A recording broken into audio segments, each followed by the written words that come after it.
Y llegamos ya a nuestro último ponente. Nuestro último ponente es radiólogo intervencionista. Es el doctor Keith Pereira. Hello, Keith. It's a pleasure to have you here. He's the one and only interventional radiologist that's going to give a lecture here. He's radiologist in St. Louis University, and he's also a professor. He has more than 3,000 followers in Twitter. And please keep enlighten us with your knowledge. Thank you, Jose. You guys can hear me? Yes, we can hear you perfectly. Awesome. Okay, I'm going to pull up my PowerPoint. Can you see the screen? Yes, perfect. Excellent. Thank you. So thank you. I don't speak Spanish. I understand some Spanish. I speak Portuguese. So I understand a lot of what was going on in the morning. I think it's some great talks from various panel members beyond interventional radiologists. That's the nice part of it. Congratulations, the Society of Interventional Radiology, Dr. Zaraga, the board of directors. Thank you, Celia and Christina, for helping me with this. And thank you for the invite. I'm honored to be here. It's still morning in St. Louis. This is a virtual picture, but this is the hospital in my background. So I am going to be talking a little bit about why interventional radiology should be on social media. In fact, my topic is why not. So I'm going to present compelling points to make you understand why we should be. I'll try to speak as slow as possible. I know most of you do understand English, but I'll try to speak as slow as possible. I'm also going to focus a little bit, I think people have spoken a little bit about Instagram and stuff like that. I'm going to focus a little bit more on Twitter than Instagram. So these are my Twitter handles, Instagram and LinkedIn. So thank you for inviting me. So let's begin.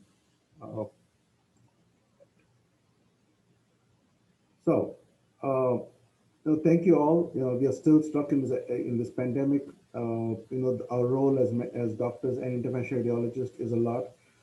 These are pictures that I'm showing from various parts of the world, various parts of the US, where interventional radiologists have been a critical part in handling COVID. Maybe not in the ICU, but handling clots, doing procedures and stuff like that. And thank you, the Spanish Society, for coming out with guidelines that we have been using in our hospital. For all of you who have contributed to the guidelines, because you all got hit with this much before we did. So we have learned a lot from you guys. So thank you to all physicians, surgeons, every medical specialty who's on this call, and interventional radiologists for contributing and helping during COVID. So thank you very much. What I'm going to speak to you about is a little bit about why social media. This is for a lot of people who are physicians and surgeons. Why MedTwitter and TwitIR? As you know, MedTwitter is the uniform social media hashtag that we use. TwitIR is, I like the term, it's more of interventional radiology based Twitter groups. We'll go a little bit about the anatomy, the twit angioanatomy. I use the words because we're so used to talking about anatomy and angiograms. So I'll talk about how to do it. This is more for beginners. I don't know what is the exposure to. If you're already on Twitter, this may be a little easy for you. But if not, then this would be a starting point. Words of caution. We have all been burned by social media. I know the previous speaker also spoke a little bit about it, but what we should do and not do in our social media interaction. And then the road ahead, what should we do as a community of interventional radiologists and physicians and surgeons on Twitter? So let's start with the first thing. Why social media? And I don't really mean Facebook. This is beyond. This is more of larger audience social media. We all know about media being a part of our culture, right? When we were young, we had TVs, we had doctors going on the TV and talking to us about various things in medicine. However, this is very passive, right? It's one person talking to everybody else. It's not really they listening to us.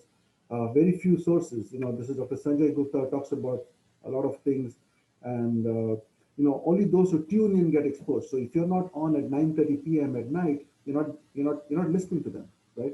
And then in terms of research, when they're presenting research, you're just viewing it. We don't know, and we cannot, we don't know exactly what's going on.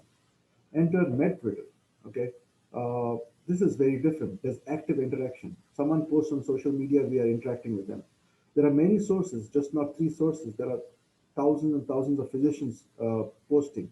It's a very broad audience. You have something being spoken in US, which is being listened to by somebody in Spain, and the other way. And then there's public vetting. This is very interesting because you put out an article, and the public vets it. People are talking about what was the deficiency of the article, what are the positives of the article.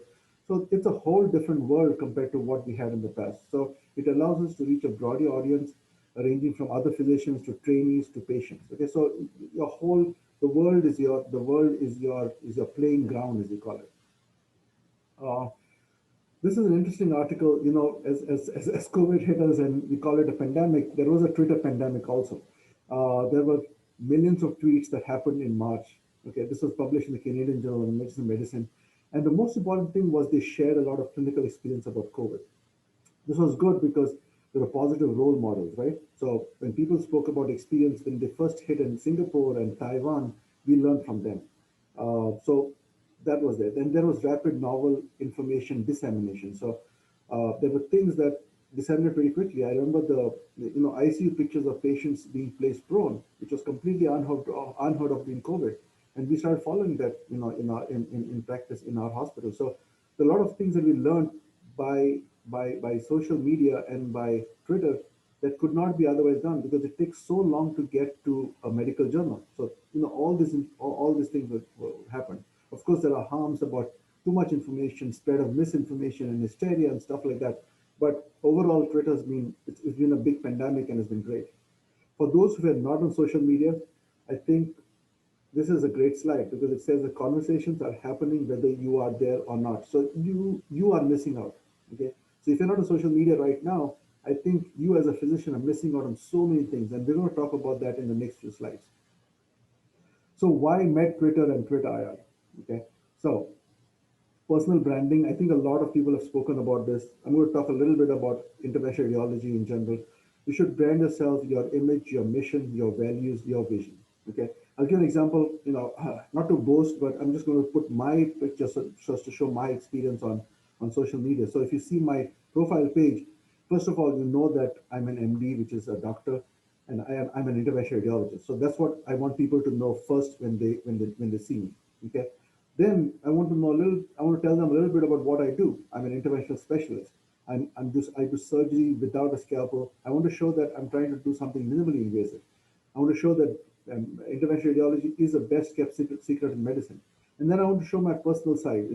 I live for the day, right? You only live once, YOLO. It's a very common term.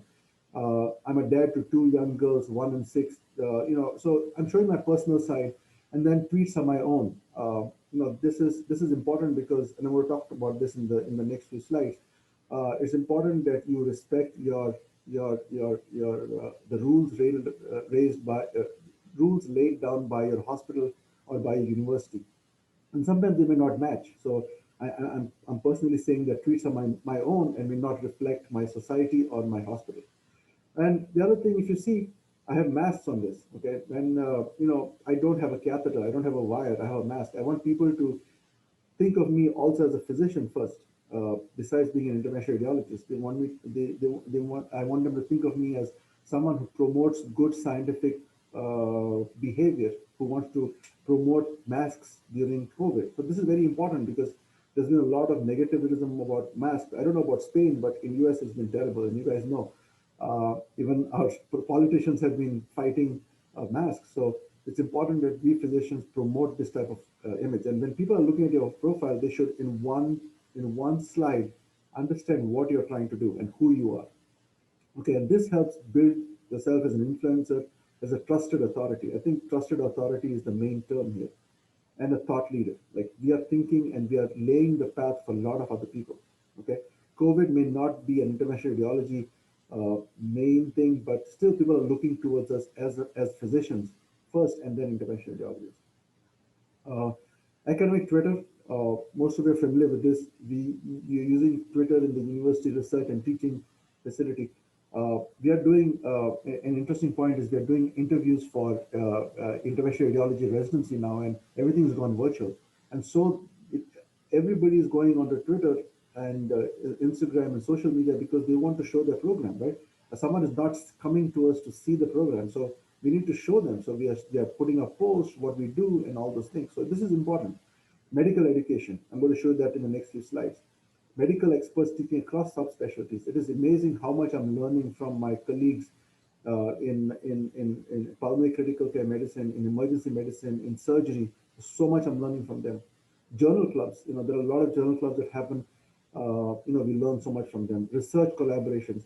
It's amazing how much people have reached out to me to collaborate on research projects and writing papers because they may not have it in their hospital. So they're reaching out to other people. And then live tweeting from national conferences. This, keeps you updated about what's happening. You cannot be in every place. You cannot come to SIR in the US. I cannot come to Servei every year. But these things keep me updated with what's going on. And advancing scholarly activity. There are a lot of things you don't see in textbooks, right? This is something that, a lot of tweets have helped us understand. This is a lymphatic diagnosis, which I didn't know much about, which I came to know on Twitter. This is a percutaneous extra-anatomic veno bypass being done by interventional radiologists. So besides us learning, I think it's important that the rest of the community, the medical people in the audience today, the surgeons understand that this is what IR can do through a small pinhole. Okay, so in the beginning, I had no idea what they were doing, but eventually we learn from these posts, from these comments, and we start understanding and we incorporate that in our practice. This was one of my Canadian interventional radiologists who spoke about thromboaspiration with a certain catheter. The next day, I had a patient who had the same problem, and I put a catheter there, took out the clot, and I attributed it to him because I'd learned from him. So it almost feels like you're training again because you cannot go through fellowship and training again. But Twitter almost to me has been a repeat of my training. Tutorials. I don't know many of you are familiar with this, but this is something I've been doing for a while.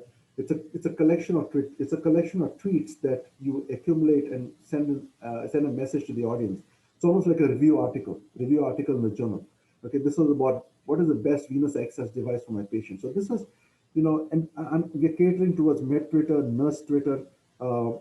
This is education towards everybody. So venous access device is applicable to everybody, right? Not only interventional radiologists. This was collaboration across specialties. This is one of our GI colleagues who spoke about hepatic encephalopathy and then invited us to participate. So I participated. I spoke about tips. I spoke about BRTO, BATO, and all those things with diagrams and stuff like that. And so a lot of this GI audience understood what we were talking about. And this is talking very general, not technical stuff, just everything. So this is where you can educate, you can interact with other specialties, and you can collaborate with other people. And it has opened a whole geographical, it has broken geographical barriers and opened whole windows. What about disseminating new practice changes? A lot of things, you cannot sit and read a journal all the time. You're on the phone most of the time, right? So, talking about BPH versus PAE, the randomized control trial in Europe from Portugal, you spoke about it. We had a whole tutorial on it. And then, newer advanced techniques of discharging patients after fibroid embolization, doing blocks and stuff like that. Again, this was published by us in JVI, but I wrote a tutorial on it so that everybody could access it. Otherwise, you may not be able to access it because of the firewalls in your country. Patient outreach, tweet chats. I don't know if you're familiar with this, but this is something that's pretty interesting. It's usually done by a leader in the society. This was Society of Interventional Radiology putting out a tweet chat in July because July was Fibroid Awareness Month. And then they put a question out Q2, and I replied back that should have been A2, but I replied back with what it is. A lot of people have replied. You retweeted, and so the fibroids and UFI Twitter iChat generated about 1.8 million impressions, as you see here. That's a big start. Okay, I know 1.2 million is not a big deal when it comes to Twitter because there are so many more, but I think 1.2 million people at least saw what was UFI and fibroids. And so if we collaborate across the oceans and get this together, I think we can increase the way we are talking to people and making them understand about their health problems and what to do when they want to do something. I won't get too much into detail about this, but I don't know how the situation in Spain, but here it's a lot about advocacy.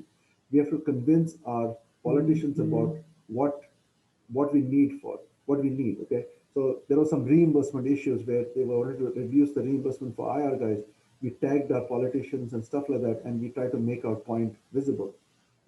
Insurance, another issue. I don't know what it is in Spain, but insurance companies in the US unfortunately decide some treatment. So, when my colleague didn't get approval for a certain treatment, he reached out to them. And often they reply back, and things work out pretty well sometimes. So, again, healthcare and advocacy is something that we can do. Networking. I already have online friends in Spain now. IR guys, many of them are on this on attending this talk. But I've just seen them online. I've seen the great work that you do. I'm sure we'll meet up at a next Cersei meeting when COVID gets over, of course, and talk and meet. And networking is really important. These are things that would never happen otherwise, right? You would meet someone at a conference and look at them like, I've never seen you before. Now I'm sure when I meet you guys, I'll say hi to you guys, we'll shake hands, and we'll be friends already. So this helps with networking. So are you ready? Are you ready to put out your first tweet if you have not already? Uh, there's more. Okay, don't just jump into your first tweet. Plan what you're going to do. The first thing is devise your personal goals. What do you want from your Twitter account? You just like Facebook, you put your kids' photographs and you put stuff like that. Twitter may be a little different place for that. So define what you want to do. And so that defines how much you want to tweet, when you want to tweet, how often you want to tweet. You cannot tweet all day, right? We have only so much time during the day for various things. So devise, make a small list of your personal goals. Step to identify your target audience. This is very important. Are you looking out to reach out to an interventional radiologist in Australia, or a GI doctor in South America, or just a respiratory ICU doctor in Africa? You should define who's your target audience.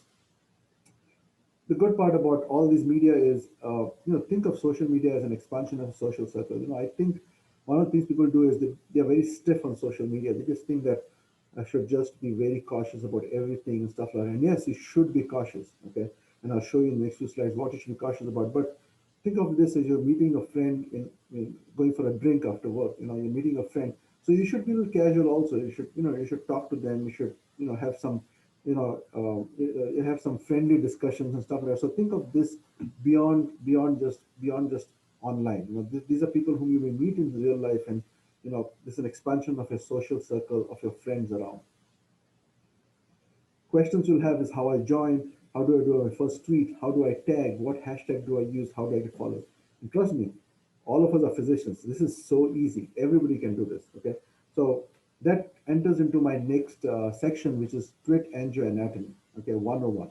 So let's get a little bit about how to start this. And again, most of you who have this Twitter accounts, don't worry about this, but this is for the starters. Go to twitter.com, sign up. Very easy. You can use a Gmail as a password. You can use any password. It takes one click. Okay, it's very easy. Pick a professional handle. Okay, and be careful about this. A lot of people pick up handles that they think at right now is like great. So they say, some crazy handles like don't do this to me, or but don't pick that up. Think of this as a long-term project. Okay, almost like renaming yourself, right? You want that name to remain with you. What if you become an influencer? What if you become a big Twitter star in the past, in the future, or an Instagram star? You don't want people to be laughing or finding it difficult to search you. So I put my name and last name because when people are, my name and last name, you may not know my Twitter handle, but if you put Heath Pereira, you may find me. If you put something else, you may not find me. So it's important that you carefully choose your Twitter handle. Okay, upload a professional photograph. Okay, this was, a mask is something during COVID that I put. Otherwise, I put a professional photograph. You don't want to put yourself in a bar having drinks and stuff like that. That's more of a Facebook thing. But on Twitter, it's a little more professional. Write a very short bio. I think this is important. Take some time to write about your bio, because in one shot, people should understand who you are. Okay, without reading your post. This is important. I put this on a link to your bio, because if people want to read more about you, they should have a link to your, profile, or if you have your own website, it's great. But I put my professional profile from the university here, so they can go and read more about me. Follow me. Yeah, I like to have followers. All of you like to have followers, and follow each other. Okay. So what accounts to follow? What hashtags to use? That's the question I get. And I don't think we have time to go into all these things. And I can send it to to some of to the society, and y'all can go through these things and you start following these people. But these are easy things. Okay. Follow people, follow academic accounts, follow societies. Those are the first things to start with. Follow journals, and then follow people, because a lot of people are putting out good stuff there. What hashtag to use? These are the common hashtags that you use in interventional radiology, but you can use your own hashtags. I'm going to talk about hashtags in the next few slides, but and hashtag is important because people should search for that hashtag when they click on it. For example, if I'm putting a post and I'm putting a good case and I'm not putting IRAD, if someone who's searching for an interventional radiology post may not find me, okay? Because so that is important for you to get certain hashtags into your into when you're putting out a post. So IRAD, IMIR, TWIT IR, PAD, minimally invasive, without a scalpel, stroke, PAE, UFI, CLI fighter. So there are lots of them. I think this is the most common that we use. We have filter out when you remove IC filters and stuff like that. So I can share the slide with the society so you can get this in case you want to. Let's go more. Very important. Okay, as I said before, social media is not a media. Okay, it's not TV media. It's not that someone coming on television and talking to you and telling you this is what it is. This is the key is to listen, engage, and build relationships. You need to build a relationship with people. I build a lot of relationships with a lot of people around the world by talking to them, listening to them, and engaging with them. That's the difference between TV and social media. Okay. Important is to respond to Twitter followers when you can add value to the conversation. It's just not you putting out tweets and you wanting followers. Getting followers should be the second part of your aim. You should think about what what am I going to add to this conversation. A certain guy puts a tweet about social media and medicine. What will you add to it? Okay, and then build your network. Okay, I'll give an example. Uh, know your options. I'll give an example. This is what a tweet is like. Okay, someone tweets out there. Okay, just pay attention to the lower part of the tweet. This is a big account in the US. She talks a lot about COVID and stuff like that. How you can respond? You can respond by replying. Okay, this is the reply button. So you can reply and put something what you want to. You can retweet it. Okay, now retweeting can be done in two ways. One is just retweeting, so there's no comment to it, and the one you can retweet with comment. I like to retweet with comment because you can add all this that you see there. I put finally the voices of the physicians are being heard. Thanks for representing us. So that adds more value. Okay, and so just replying, you can retweet it with a comment. You can like it. I think it's no harm in liking things. You can like a lot of things. There's no downside to it. And then you can do these things. Like often you're busy and you don't have time to read a post, right? Happens very often to me too. I get up in the morning, it's a long post, I don't have time to read it. I can add tweet to my bookmarks so I can read it up later. I can copy the link to tweet. I can share the tweet to a different thing. I can share it on WhatsApp. I can share it on Facebook. I can share it on Instagram. I can share it. So all these options are available. And then finally, you can look at the impressions on the tweet. So this was a tweet that I put out a few months ago about masks, and I did not put up a picture of a mask, but I put out of something of someone's hand having a radiation effect. So people looked it up and wanted to read about it, and then in the subsequent tutorial, this is number one, and then number two and three and four, I explained exactly what I was trying to mean by this. Okay, in terms of impressions, you can check impressions. There are about 174,000 impressions for this tweet that I put out. Impressions is when people are just going through it, they just see it, but they don't look at it in detail. Okay, and there are over 34,000 people who looked at it in detail and went through every bit of it. I think impressions is important and engagement also is important. Okay, so you can figure out every tweet of yours how much of impressions and engagements you have. So this is a little bit of an anatomy. So you're ready to post, click on this button. Okay, you can write out stuff. Okay, there's a 220 character limit on Twitter, so try to make it short, try to make it concise. It's almost like writing an article on for a journal, right? You want it short and sweet. Okay, tag people. Okay, it's good to tag people. It's good to tag your friends. You put at, all your followers will show up. Tag them. It's important. This is social media. Okay, this is not writing a journal, so you have to you know tag people, add hashtags. Okay, hashtags I mentioned to you. It's good for people to find you. Use common hashtags, okay? Hashtag SoMe, hashtag COVID. These are common hashtags that you're going to use. Again, know your options when you're putting a tweet. You can, there's a gallery option. You can put pictures. Pictures are good because they give you an idea what's going on. On Instagram, pictures are amazing. You cannot, on Instagram, you cannot put a post without a picture. So on Twitter, too, put pictures. Put GIFs. Okay. Sometimes you have funny things to say, serious things to say. Put GIFs. It gets people, looking at your posts. There are polls that are there on Twitter. You can live, you can hypernize, do something, refer to cardiology. You can put polls there and see what is people's interest in what you're doing. Check your tweet for completeness and then tweet it out. Okay, but be careful when you're tweeting. Everything is right because on Twitter you cannot edit the tweet. Okay, on Facebook you can edit. On LinkedIn you can edit. On Instagram you can edit. But Twitter, once it's out, it's out. The only way you can pull back a tweet is deleting it. So look at it very carefully and confirm that everything is right before you tweet it out. Okay, and then again, be interactive, respond to questions. A few tips and tricks. We are about 15 minutes in. I've got about 5-10 minutes. So I'll quickly go into tips and tricks. Your first post, okay, difficult to post, right? You don't know what to do. I like this. Not sure what you write in the first post. Introduce yourself. Okay, very important. Hi, I'm so and so. I'm an interventional radiologist. I'm a physician. I'm a GI specialist. That will help us understand. So try to share what you do and what you are trying to get on Twitter for. Maybe I want to make people understand about minimally invasive medicine, about interventional medicine, about COVID, about something else. And then I joined Twitter too. I want to make friends. I want to share my network. I want to expand my network. Whatever you want to do. Add pics, GIFs, videos. Make it more interactive. Use appropriate hashtags. How to get a hashtag, you'll learn it as soon as you start doing more and more of these, but don't do too many hashtags, okay? It gets difficult for people to read this. They want to see. I put usually 2 or 3 hashtags in my posts. I don't put too many. I tag people. I put things in my post. So don't put too many of them. Use emojis, okay? As you can see there, this is a GI bleed that I tweeted out. I put a real life story. My wife asking me why I'm so restless, and I told her there was blood. So I put a sign of blood there, systolic blood pressure dropping. I opened my eyes. So, I think emojis help because, it's easier to pick up emojis than just words and words and words. And then it helps cut down on your words too. And this is an interesting feature. I don't know if you guys know about this, but that you can schedule tweets now. So you get up in the morning, you see something, and you tweet it out, but you don't have the time because you go to work.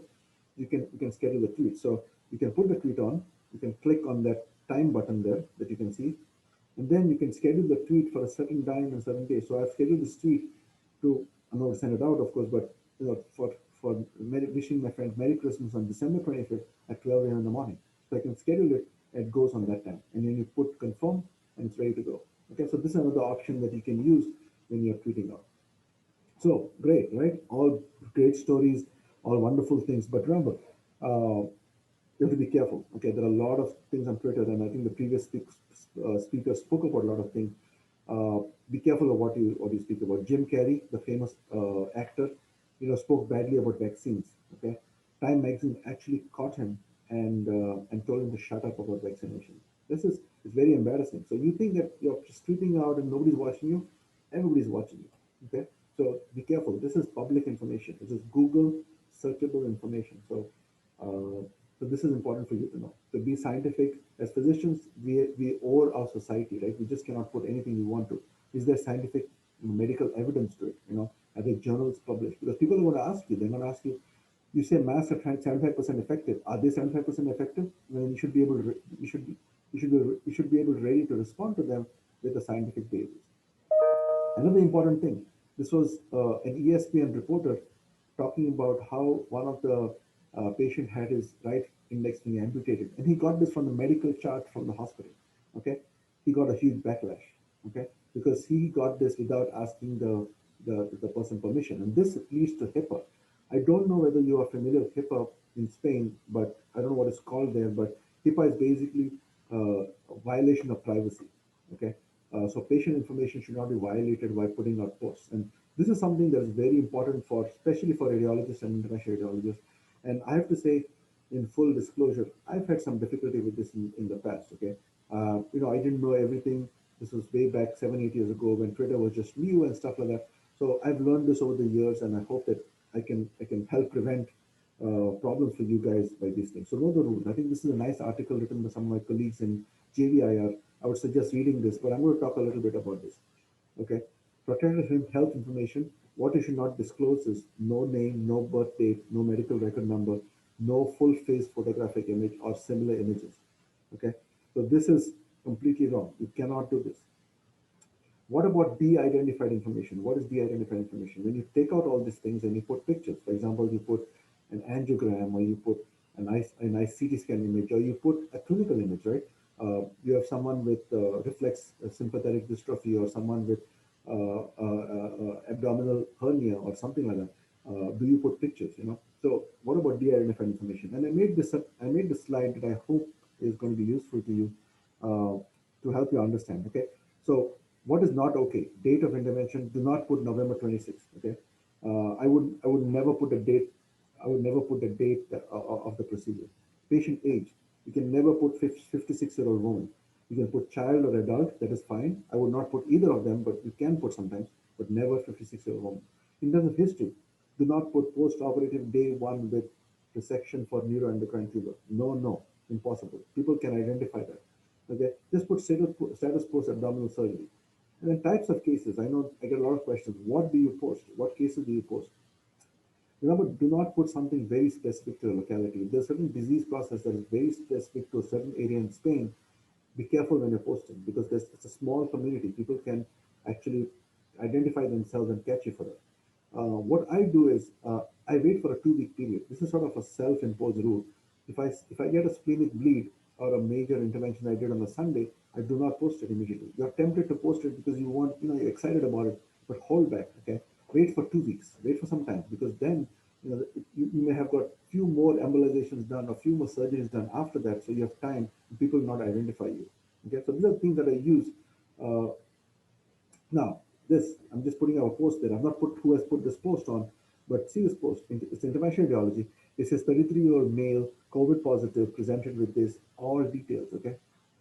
Medical details, fine, but, this is a certain place in the world which is, hit by COVID, but it may be a small city and you're talking about 33-year-old male presented. I don't know. I think this is a no-no, okay? So be careful about these type of posts. Be a little more open. Young male presented with COVID and so with PE and stuff like that, but don't get too much into detail, okay? So this is an example, a very, very random example, but these are things you should not be doing.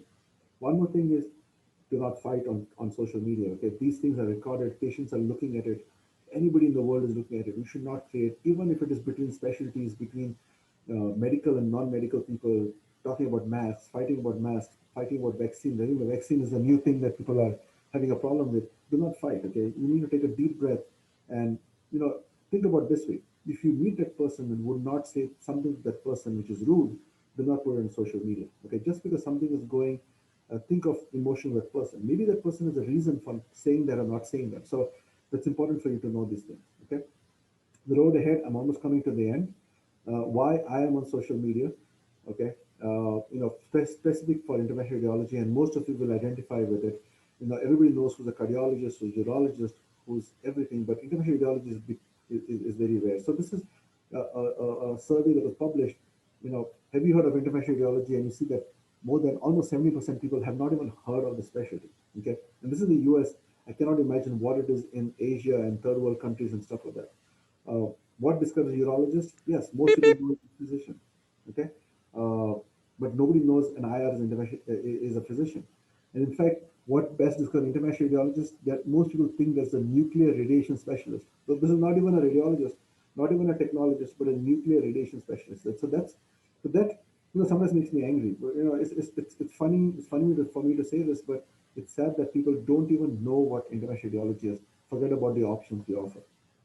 So interventional radiology has because of our Twitter and social media experience, the number of new users, the new tweets and stuff like that is improving and is going up. So we want all of you to contribute to this. Okay, there's an interesting abstract that was presented last year at SIR, Twitter use in interventional radiology, cardiology, and orthopedic surgery. So the interesting part was that the number of Twitter users in interventional Excuse me, radiology. doctor. We don't have time enough. I'm sorry for interrupting you. No, no problem. I'm done. Thank you. So, I think IR should be a household name. And, I just put out a post. I invite you guys to, respond to it, like it. And I'm hoping that, we can collaborate. A lot of physicians from the US can follow you guys, and you guys can follow them, and, we can go from there. So, yeah, thank you very much. Well, thank you, Keith, for your lecture. It has many, many interesting issues. I'd like to ask you one question. You've been talking about this new institutional dimension of Twitter, the academic dimension. Could you give us some recommendations to our Spanish society, some tips, some ideas? So you're talking about institution, meaning the Society of Interventional Radiology, or you're talking about my. No. I'm talking about our society. How would our society use Twitter? Some recommendations. So I think that's very interesting. I think there are various ways of doing this. Society of Interventional Radiology has one communication person who gets involved, right? So they put out tweets, they put new information out, jobs. Okay, I think jobs is something that's, when you put out jobs, people are looking at it, people are going there. When you're putting up new articles, yes, they're going out and looking there. Jobs, articles, more ideas. Say again, sorry. More ideas. You gave us ideas. Jobs, you gave us articles. Yes, I mean, Twitter chats, right? That Twitter chat I spoke about of UFI got 1.2 million impressions. I think that's another thing that you can do, especially in Spanish. You can put out Twitter chats on certain types of the month. So for example, peripheral arterial disease, September is PAD awareness month. September, you can do a tweet chat on that. July is fibroid awareness. May is stroke awareness. In November, there is men's health awareness. So I think monthly, the society puts out tweets and tweetorials. So that's another thing. Articles, JVR puts out articles on social media. That's another thing that they can do. Now, British Society of Interventional Radiology does something very interesting. And I think it's very unique. I think that's something that a smaller society can follow, like Servei. They give, every week, they give one institution to take up the Twitter account. So, for example, a practice in London Interventional Radiology will take up for 1 week. So they put up cases, they put up stuff like that, they get more involvement. So I think that's something that you guys can do, because it's a much smaller community compared to the US, which is thousands of interventional radiologists. We have about 8,000 interventional radiologists in the US. It's very difficult. But, what is the number of interventional radiologists in Spain? I think we have 400, more or less, maybe, yeah. That's perfect for, one institution handles it every time. I think that's something that you could do. Okay, and there's another question. We've been talking about personal branding, but no one has spoken during these 2 days about the basics, about your personal web page. Take into account that in our country, we don't have this hosting offered by the hospital as you have. Do you think that's the basic, to have first your personal web page before just doing all these things in social media? I agree with you, Jose. I think for me, it's a little more difficult to have my personal web page. For me to open up, I have to get permission from the hospital. So what I did was, I went to the hospital and said, since I cannot do of my own, why don't you guys do it for us? And in the beginning, they came to us and said, wait, you're a radiologist. Why do you want the hospital? Why do you want people to know about you? And then I had to explain to them that we do things that are, direct patient or consumer oriented. And then they set it up for us. It was a big trouble in the beginning. It was a lot of trouble in the beginning. But now they've understood it, and then they're doing that. So I think if your institution is not doing it for you, or they don't want it, then you set up your own web page. I think that'll be even better. Okay. Yeah. Thank you, Keith. We're going to have now the general discussion. So if you could just please join us for the next 10 minutes, we'll be glad. Thank you. Thank you.